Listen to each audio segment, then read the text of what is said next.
নিৰ্বাচনমুখী budget কেনেকৈ হৈছে সেই বিষয়ে আমি আলোচনা অব্যাহত ৰাখিছোঁ মই পাটোৱাৰী ডাঙৰীয়া আপোনাকে সুধিছোঁ যে বিজেপিৰ ফালৰ পৰা আমি যুক্তিৰ খাতিৰত যদি অলপ সময় মানিও লওঁ যে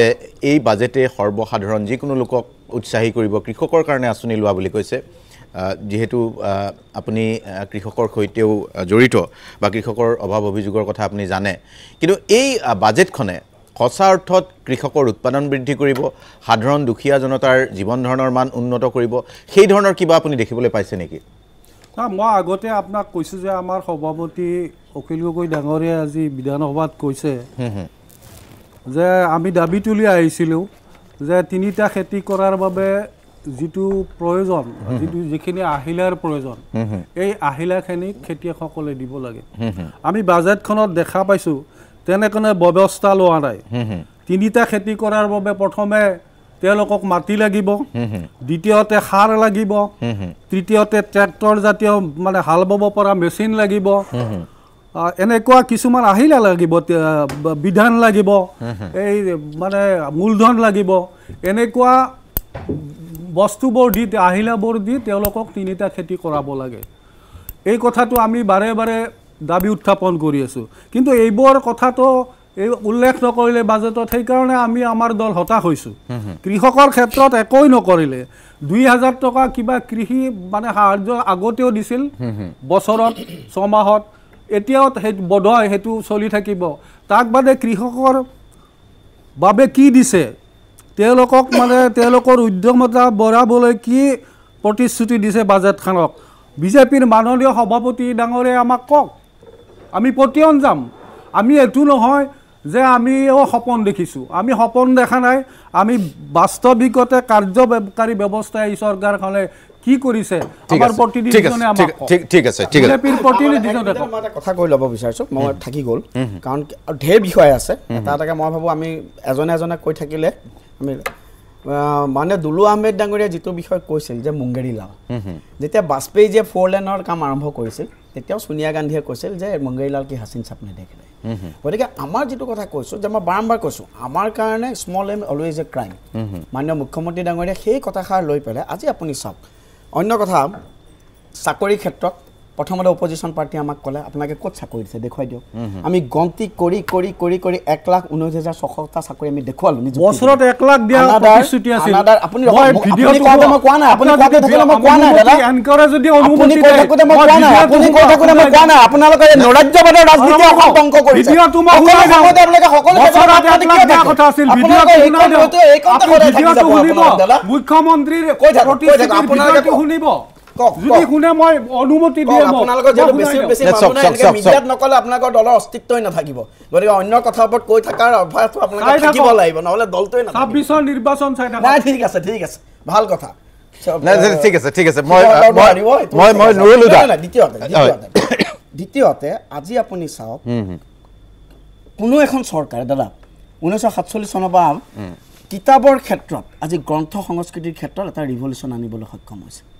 আজি যুৱ উদ্যোগী এটুকু আপোনালোকে আজি হিতাধিকাৰী সৃষ্টি বুলিয়ে ক'ব 1000 নতুন লেখকক যে 25000 টকা দিবলৈ গৈছোঁ কিন্তু এইটো কোনেও নকয় যে উৎসাহ কাৰণ ক'ব লাগে কাৰণে তেওঁলোকে কয় তেওঁলোকক কি হিতাধিকাৰী হ'ব নেকি আচল কথা আজি চাওক CM ট্ৰিপুলে মই বাৰম্বাৰ কৈছোঁ আজি নিযুত মইনা আজি নুৰুল হুদা ডাঙৰীয়াই কৈ আছে সংখ্যালগৈ নিযুত মইনাৰ ক্ষেত্ৰত আমি যেতিয়া দিছোঁ তেখেতৰ ৰূপহিতে কিমানখিনি ছাত্ৰী উপকৃত হৈছে নুৰুল হুদা ডাঙৰীয়া মোক এটা হিচাপ দিয়কচোন এইবোৰ হৈছে সৰু বিষয় আজি বাল্য বিবাহ বন্ধ আজি নাৰীৰ ক্ষেত্ৰত যিটো বাল্য বিবাহ তেখেতৰ অঞ্চলতে পইচাৰ অভাৱত ছাত্ৰীক স্কুলত পঠিয়াব নোৱাৰে আজি নিযুত মইনাৰ জৰিয়তে আজি আমি ছাত্ৰীৰ ক্ষেত্ৰত কাৰণ মোদীজীয়ে বাৰম্বাৰ কৈছে তেখেতে 4টা কমিউনিটিৰ কথা কয় দৰিদ্ৰ কৃষক যুৱতী মানে মহিলা আৰু যুৱক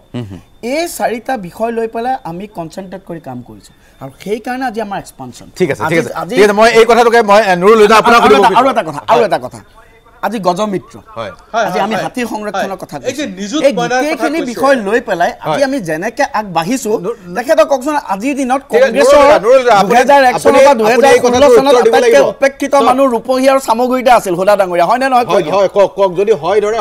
আমাৰ আপত্তি নাই বনতাৰালৈ কিমান হাতী গৈছে কিমান আৰে ঘোঁৰা বনতাৰাৰ গৈছে, হাতী কৈছে আপোনালোকে এনে আচ্ছা, কথা এতিয়া কিয় শুনক, scientific দাদা শুনক। আপুনি মইতো অনুৰোধ জনাম আপুনি আৰু অখিল গগৈ ডাঙৰীয়া গৈ চাই আহক ক'ব দিয়ক। বনতৰাত হেৰি কৰিব যোৱা নাই এনে এনে অবাস্তৱ কথা কিছুমান নুৰুল কৈ হয়। এই নৈৰাজ্যবাদীৰ ৰাজনীতি বাদ দিয়ক আপোনালোকে আপোনাৰ খং উঠে কিয়? আপোনালোকে নৈৰাজ্য মোৰ খং উঠে, খং নৈৰাজ্যবাদী আপোনালোকৰ আপুনি হৈছে, উঠে। আপোনাৰ সঁচা এই কথা নৈৰাজ্যবাদৰ কওক। ৰাজনীতিটো দাদা বাদ দিয়ক তথ্য দিয়ক। বহুত নিগেটিভ পলিটিক্স বনতৰালৈ অসমৰ কিমান হাতী গৈছে, কিমান বনৰীয়া মানুহক ঘোঁৰা সুইচাইড ঘোঁৰা কৰি পেলাই গৈছে। কিহৰ কাৰণে আত্মহত্যা কৰিবলৈ কৈছিলে এইটো এইবোৰ কৈ দিয়কচোন। ৰ'ব ৰ'ব ৰ'ব মানুহক কোনে কিয় আত্মহত্যা আত্মহত্যা কৰিবলৈ কৰিবলৈ কৈছিলে, এইটো কৈ গৈছে দিয়ক। এইটো আমি নাজানো। নাই, আত্মহত্যা কৰিবলৈ নাই, আমি বেলেগ ফালে গুচি যাম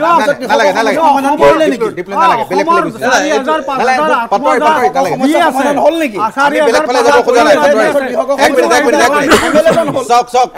নিযুত মইনা আঁচনিয়ে সংখ্যালঘু সংখ্যাগুৰু সকলোকে সামৰি লৈছে আৰু সেই প্ৰশ্নটোৰ উত্তৰ বিচাৰিছো নুৰুল হুদা ডাঙৰীয়া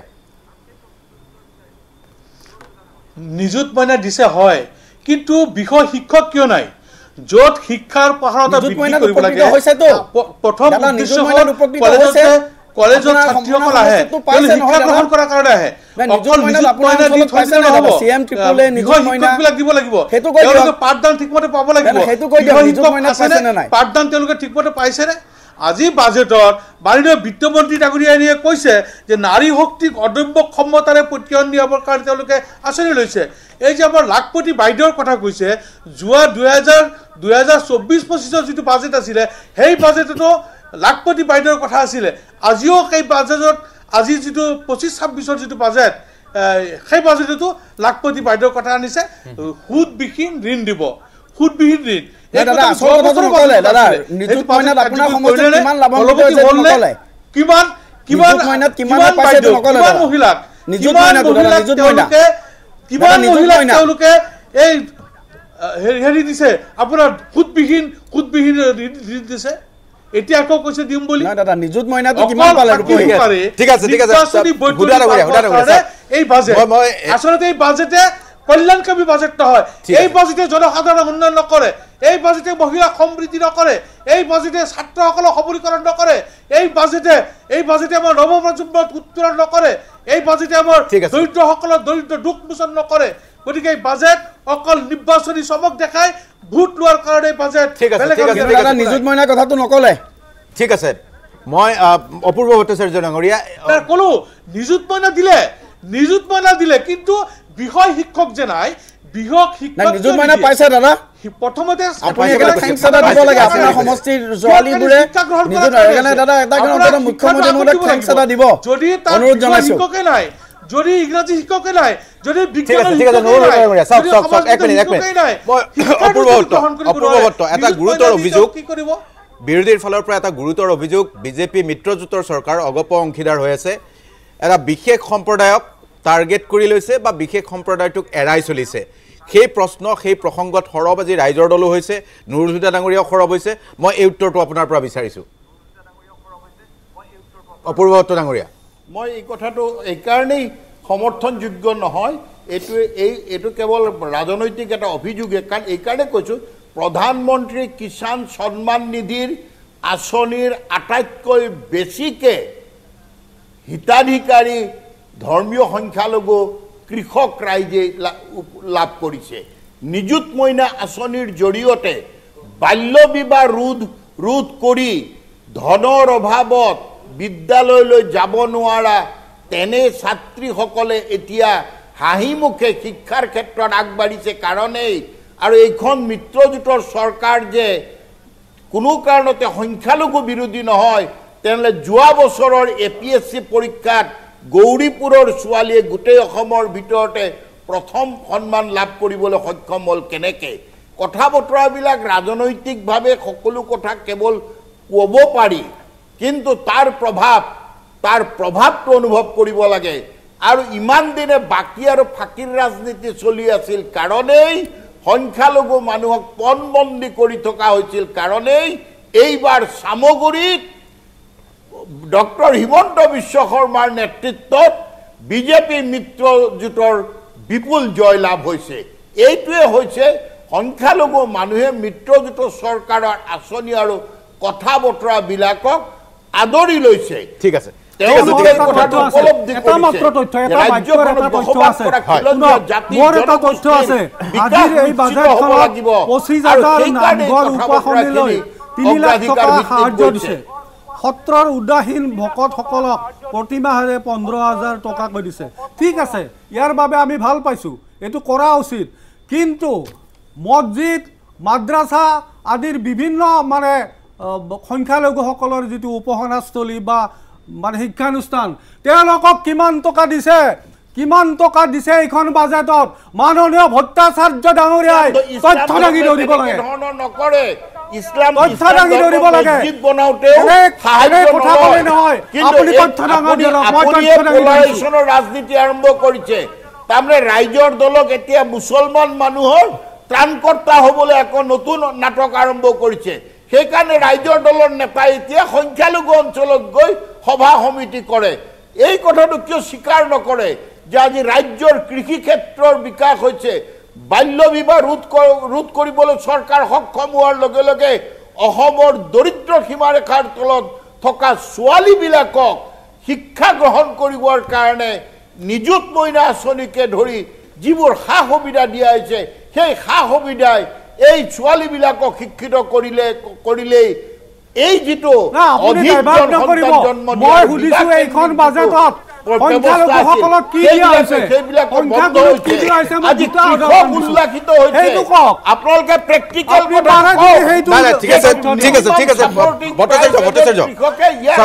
দুলু আহমেদ আপুনি এটা কথা আৰম্ভ কৰিছে ভট্টাচাৰ্য ডাঙৰীয়া ঠিক আছে বুজি পাইছোঁ এক মিনিট ভট্টাচাৰ্য ডাঙৰীয়া দুলু আহমেদ চাওক এই কথাটো আমি এইটো কথাৰে আৰম্ভ কৰিছোঁ যে যিটো কথা আমাৰ তালুকদাৰে কৈছে যে জোখতকৈ হিতাধিকাৰী আজিৰ তাৰিখত বেছিকৈ হিতাধিকাৰীক গুৰুত্ব দিয়া হৈছে হিতাধিকাৰী এপিজমেণ্ট বেছি হৈছে সেই ধৰণৰ বাজেটত এটা প্ৰতিফলন দেখিবলৈ পোৱা গৈছে আৰু চাওক হিতাধিকাৰীৰ কথাখিনি কোৱাৰ আগে মই আৰু এটা কথাত যাম অলপ আগে দীপ্লুৰঞ্জন শৰ্মাই নুৰুদাক ক'লে যে আমি কোনো সাম্প্ৰদায়িক ৰাজনীতি কৰা নাই বাবে আপোনাৰ সমষ্টিটো নিযুত মাইনা নে কিবা এটা আঁচনি দিছে তেখেতে কৈছে নাই পাইছোঁ শিক্ষক নাই কিবা তেনেধৰণৰ কৈছে এতিয়া মই এটা আজি কথা একদম খুব গুৰুত্বপূৰ্ণ এটা কথা কওঁ কাৰণ যিহেতু বিজেপি চৰকাৰখনে কৈছে যে আমি হিন্দু মুছলমানৰ ক্ষেত্ৰত সমান চকুৰে চবতে চাইছোঁ আপুনি আহক মিছন বসুন্ধৰা যিটো চৰকাৰখনৰ এইটো নতুন আঁচনি মিছন বসুন্ধৰা মানে যিবিলাকৰ বহু বছৰ মাটি বাৰী ব্যাধি কৰা 50 লাখ আবেদন আজি মই যিহেতু দীপ্লুৰঞ্জন শৰ্মা বিধায়ক বহি আছে ইয়াতে সেই 50 লাখ আবেদনৰ এতিয়ালৈ যিমানখিনিয়ে পাইছে মিছন বসুন্ধৰা যিমানখিনি মিছন বসুন্ধৰাত মানে অন্তৰ্ভুক্ত হোৱাৰ পিছত আবেদন কৰাৰ পাছত তেখেতসকলে মিছন বসুন্ধৰা আঁচনি লাভ কৰিছে তাৰে ভিতৰত 1% যদি মুছলিম সম্প্ৰদায়ৰ যদি মানুহক দেখাব পাৰে তেতিয়াহ'লে মই কৈছোঁ নেক্সট আপুনি এটা টক শ্ব' পাতক মই তথ্য লৈ বহিম বুলি আপুনি কওক যে আপুনি তথ্য লৈ আহক ময়ো সেইদিনা বহিম ঠিক আছে বহিম কিন্তু এটা ডেট ঠিক কৰক সকলো সময়তে যদি নহয় মোক কথাটো ক'ব দিয়ক মই সকলো ক্ষেত্ৰতে হিন্দু মুছলমান মই তাকে কৈছোঁ আপুনি ডেট ঠিক কৰক মই আপোনাক গোটেই ৰ'ব মোক ক'ব দিয়ক মই দেখুৱাই দিছোঁ এনে কৈ থাকিলে নহ'ব আপুনি বিধায়ক হিচাপে আপুনি ডেট ঠিক কৰক মোক ক'ব দিয়কচোন ক'ব দিয়ক আমি প্ৰীতি নকৰোঁ মুছলমান প্ৰীতি নকৰোঁ দেই ৰাইজৰ আপুনি মনত ৰাখিব মুছলমান প্ৰীতি আমি নকৰোঁ গৈ আপোনালোকে সমাজখন ধ্বংস কৰিলে আমি ভাৰতীয় প্ৰীতি ক'ব না মোক ক'ব ভাৰতীয় প্ৰীতি মোক শেষ কৰিব দিয়ক এটা ডেট ঠিক কৰক মই দেখাই দিম মিছন বসুন্ধৰাত 1% মুছলিম মানুহ পোৱা নাই আপুনি কিয় কাৰণে ভাবিছে যে বিজেপিয়ে কোনো ধৰণৰ এপিজমেণ্ট নকৰে সেইটো আপোনাক নিশ্চিন্ত তৃণমূল কংগ্ৰেছৰ নিচিনাকে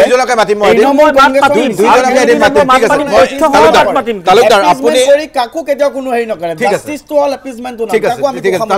মই এটা প্ৰতিক্ৰিয়া লৈছোঁ আপোনাৰ আজিৰ তাৰিখত আমি বাজেটখন আপুনি ক'লে যে উৎপাদনমুখী চিন্তা একো নাই দিব লাগিছিল গৰু দি আছে গাখীৰ মোৰ দ্বিতীয় কথাটো হ'ল যে এটা কৰ্মবিমুখ জাতি এই বাজেটে গঠন কৰিব নেকি আপনার 101% শিওর যে আজির যেটো বাজেট এইটো বাজেটে কর্মবিমুখ অসমীয়া জাতির দিকে আমি ফালে গৈ আছো নাম্বার 1 নাম্বার 2 মই সাহকীয় দল আমার সম্মুখত বহিয়ে থাকা বিজেপি বা এজিপি পার্টির সম্মানিত সদস্য বা MLA সকলক মই এটা কথা ক'ব খোজো যে আপোনালোকে যে ডাঙৰ সপোন দেখি আছে ভাল কথা তুষ্টিকৰণ নকৰে ভাল কথা কৰিব নালাগে কিন্তু তুষ্টিকৰণ নকৰাৰ নামত নিষ্ঠুৰীকৰণ কমচে কম নকৰিব ঠিক আছে আপোনালোকে নিষ্ঠুৰীকৰণ কৰি আছে গোটেই অসমত সবতকে বেকৱাৰ্ড জাতি মাইনৰিটি এই মাইনৰিটিৰ মাজত ইমান মাইনৰিটিৰ মাজত আকৌ চৰাঞ্চলৰ মানুহ সবতকে বেছি বেকৱাৰ্ড এই চৰাঞ্চলৰ মাজত এটাও স্কিম আজি মই দেখা নাপালো আপোনালোকে ইমান ডাঙৰ সপোন দেখিছে ভাল কথা কিন্তু লগতে ইমান আপোনালোকে গাখীৰ লৈ ব্যস্ত হৈছে গাখীৰ বগাই দিয়াৰ কাৰণে গাই নিদিয়াকে যে চাওক আজি মই চালো আপোনালোকে জুডিচিয়াৰিত যেহেতু বুট নাই জুডিচিয়াৰিৰ লগত বুটৰ সম্পৰ্ক নাই বুটাৰ নাহে ওলাই আহে জুডিচিয়াৰিৰ তাৰ কাৰণে আপোনালোকে মাত্ৰ 0.32% অফ দা বাজেট এলোকেট কৰিছে ফৰ এন্টায়াৰ ষ্টেট জুডিচিয়াৰি আৰু মই নিজে এজন আইনৰ ছাত্ৰ হিচাপত আপোনালোকক জনাই আছো মুখ্যমন্ত্ৰী ডাঙৰীয়াক জনাই আছো থ্ৰু দিছ প্লেটফৰ্ম যে মোৰ লাষ্ট কেছৰ তাৰিখ দিছে কামৰূপ মেট্ৰপলিটান মেজিষ্ট্ৰেটে 7 মাহ পিছত মই সুধিলো মাই লৰ্ড ইয়ৰ অনাৰ কিয় এনেকুৱা বোলে ওভাৰলোডেড ঠিক আছে এটা গুৰুত্বপূৰ্ণ বিষয় আপুনি উত্থাপন কৰিছে এক মিনিট দাদা চাওক হয় প্ৰথম কথা তেওঁলোকৰ এজন দুজন তিনিজন চাৰিজন আমি দুজন সমান সমান হেৰি হ'লেতো তেওঁলোকৰ কথা কিন্তু আমি উত্তৰ দিব নোৱাৰিম ঠিক হয় না নহয় ঠিক প্ৰথম কথা ঠিক আছে তেখেতে জুডিচিয়াৰীৰ কথা কৈছে ডাঙৰীয়া ভাল লাগিছে কিন্তু তাৰ লগে লগে আপুনি বাকীবোৰ ক্ষেত্ৰত যে আমি এলটমেণ্ট কৰিছোঁ সেইখিনি আপুনি এবাৰ প্ৰেছ কৰক প্ৰথম কথা মই বাৰম্বাৰ ক'লোঁ আজি যুৱত যিসকল সাহিত্যিক আছে 1000জন যুৱ সাহিত্যিকৰ বাবে আজি 25,000 টকাকৈ একো তেওঁলোকক চাব গ'লে একো নাই কিন্তু এটি যেন এপ্ৰিচিয়েশ্যন এটা উদ্গনিমূলক বঁটা সেইটো আপুনি প্ৰশংসা কৰক আজি অৰুণোদয় আপোনালোকৰ কাৰণে হিতাধিকাৰী হ'ব পাৰে কিন্তু যেতিয়া এই 1250 টকাৰে যেতিয়া অৰুণোদয়ৰ সেই অৰুণোদয়ৰ মহিলাসকলে যেতিয়া সেইকেইটা পইচাৰে এটা পইচাৰে নিজৰ ঔষধ কিনিবৰ কাৰণে ব্যৱহাৰ কৰে সেইখন ঘৰৰ নিচিনা সুখী পৰিয়াল আৰু কোনো নাথাকে এইখন অৰুণোদয় স্কিম আপোনালোকে যেতিয়া এক্সিকিউট কৰিব কাৰ্যকৰী কৰিব বেয়া নাপাব সঁচা কথাটো আমি দেখিছোঁ বেলেগ ষ্টেটত অৰুণোদয় স্কিমটো এনেকৈ ৰেডি কৰি ৰাখিব ইলেকশ্যনৰ কেইদিন আগত মানুহ চাই পকেটত সোমাব ভোটাৰ চাই সোমাব এনেকুৱা দেখিছোঁ আমি কি কংগ্ৰেছ চাই দিব লাগিব নেকি আপোনালোকে তেতিয়া সেই হিচাপত ইলেকশ্যনৰ আগতো চাই দিয়ে আমাৰ প্ৰথম কথা এটা আমাৰ প্ৰশাসন আছে সেই প্ৰশাসনৰ ওপৰত গোটেই ব্যৱস্থাটো থাকে অৰুণোদয় কাক দিব এতিয়া আপোনালোকৰ প্ৰব্লেম কি হৈছে আপোনালোকে অৰুণোদয়টো এতিয়া বিৰোধ কৰিব নোৱাৰে বাজেটখনৰ আপুনি এটা গুৰুত্বপূৰ্ণ কথা ক'লে যে এনেকুৱা ধৰণে ডিজাইন কৰা হৈছে আপুনি ইচ্ছা কৰিলেও কিছুমান কথা বিৰোধ কৰিব নোৱাৰে লাষ্ট ছাবমিছন নিৰ্বাচনমুখী বাজেট হয় তাত কোনো সন্দেহ নাই তাত মই আৰু ভাল পালো হয় যে মইতো মূলখিনি কথা স্পষ্টকৈ ক'লোৱে ইমান ডাঙৰ আমাৰ বিজেপি বিধায়কগৰাকী কৈছে আজি এইটো জনমুখী বাজেট অমুক কৈ আছে কিন্তু 38 লাখ নিবনুৱাৰ ক্ষেত্ৰত একো নাই যিবিলাক নিবনুৱা কোনো ধৰণৰ চাকৰি বাকৰি পোৱা নাই সংখ্যাটো 1 লাখকে দিম বুলি কৈছে নহয় 38 লাখৰ ক্ষেত্ৰত কোৱা নাই ক্লিয়াৰ কৰি দিয়ক না তেতিয়া মই চৰকাৰখনক ধন্যবাদ জনাম যে 38 লাখক দিম বুলি কৰক না আমিতো নহয় ডাইৰেক্ট কথা কওক আৰু সেকেন্ড কথা অৰুণোদয়ৰ ক্ষেত্ৰত কিন্তু কৈলো অৰুণোদয়ৰ ক্ষেত্ৰত যে কৈ আছে আমি মহিলাৰ দৰবৰ কাৰণে দিছো বিৰাট ভাল কথা অমুক টকা আজি কেইদিনমান আগতে মই গোচৰ নম্বৰটো দি দিম বিল্ডিং থকা মানুহ গাড়ী থকা মানুহ পোৱাৰ কাৰণে হাইকোৰ্টত হাজুৰ পৰা এটা গোচৰ হৈছিলে মহিলাখিনিৰ লাষ্ট টাইমত মহামান্য আদালতে কৈছে তাৰ কাৰণে মানে আহমেদ ডাঙৰীয়া আদালতে কৈছে যে অৰুণোদয়ৰ বাছনি প্ৰক্ৰিয়াটো ভুল কৰ্তন কৰা হৈছে নতুন একো কৰ্তন কৰা কৰ্তন কৰা হৈছে আজিলৈ কামৰূপ দিছে হাইকোৰ্টৰ অৰ্ডাৰে মানা নাই অৰুণোদয় কৰ্তন কৰা হৈছে প্ৰথম কথা দ্বিতীয় কথা আপুনি যে নিবনুৱা কথা কৈ আছে কিন্তু আমি তো সিএম ট্ৰিপুলে দিছো না 38 লাখ নিবনুৱাৰ ক্ষেত্ৰত কি আছে সিএম ট্ৰিপুলে তো কাৰণে দিয়া হৈছে 38 লাখ নিবনুৱাৰ ক্ষেত্ৰত কি আছে হেতু মোক কৈ দিয়ক চাওক আজি যে আমি যে সিএম ট্ৰিপুলে আৰম্ভ কৰিছো 38 লাখ দিব পাৰে আপোনালোকে 500 কোটি টকা সেটেলাইট আপুনি আকৌ ক'ব এইটো হিতাধিকাৰী না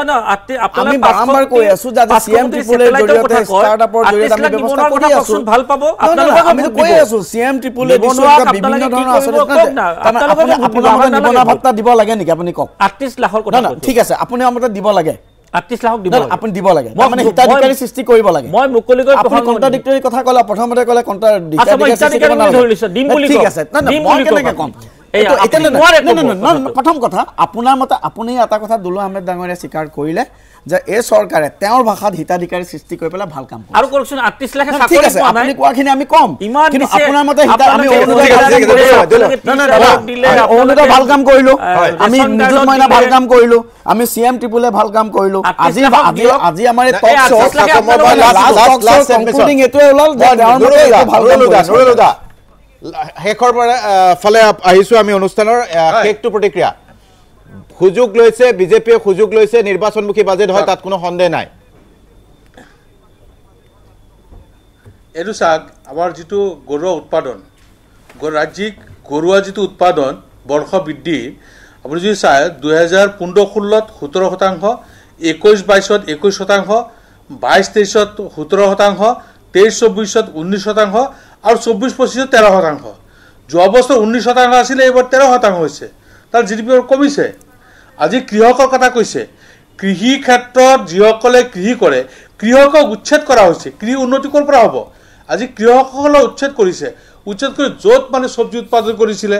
য'ত শাক পাচলি উৎপাদন কৰিছিলে ভাল খেতি হৈছিলে সেই খেতি বাতিবিলাকৰ পৰা খেতিয়কসকলক উচ্ছেদ কৰি এটা তেওঁলোকে ঠিক আছে মই নুৰুল হুদা ডাঙৰীয়া ধন্যবাদ জনাইছো মই 30 সেকেন্ডৰ কাৰণে অপূৰ্ব ভট্টাচাৰ্য লাষ্ট সাবমিশন এই বাজেট নিৰ্বাচনমুখী বাজেট নহয় এটা মাত্ৰ যুক্তি দিয়ক নিৰ্বাচন এদিৰ পৰা এবছৰ পিছত হ'ব কিন্তু এই এবছৰৰ সময়ছোৱাত ৰাজ্যখনৰ সৰ্বশ্ৰেণীৰ জনসাধাৰণৰ অৰ্থনৈতিক নিৰাপত্তা আৰু তেওঁলোকৰ বিকাশৰ লগতে সামগ্ৰিকভাৱে ৰাজ্যৰ যিটো জিডিপি সেই জিডিপিৰ গ্ৰোথটো আগবঢ়াই নিয়াৰ লগতে ৰাজ্যখনৰ নতুন প্ৰজন্মই এটা বৈজ্ঞানিক দৃষ্টি আৰু বাস্তৱসন্মত ভৱিষ্যতৰ সপোন ৰচিব পৰাকে পৰিৱেশ সৃষ্টিত এই বাজেটখন সফল কাম হৈছে মানুহক ইন্ধন নোহোৱাকে কোনো গাড়ী চলাব নোৱাৰে সেইকাৰণে সবকে উৎসাহ যোগাবৰ কাৰণে ঠিক আছে অপূৰ্ব ভট্টাচাৰ্য ধন্যবাদ জনাইছো আছিল আজিৰ দিনটোৰ এয়া গুৰুত্বপূৰ্ণ প্ৰসংগ সুবিধা চৰকাৰত থাকিলে বা ক্ষমতাত থাকিলে